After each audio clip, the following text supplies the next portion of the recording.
Isang eksena ang pinag-uusapan ngayon sa social media. Isang video raw kung saan nakita sina JM Ibarra at Fiang Smith na tila naghalikan. Totoo ba ito? Scripted lang ba?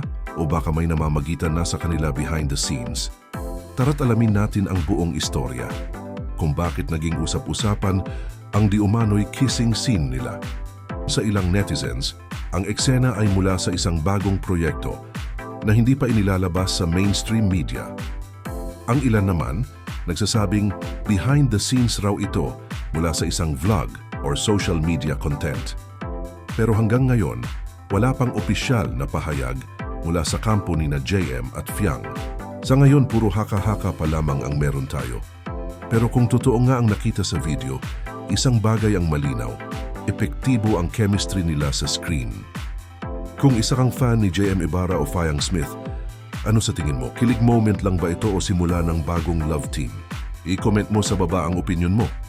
At kung gusto mo pa ng ganitong klase ng showbiz chika, huwag kalimutang mag-like, mag-subscribe at i-turn on ang notification bell.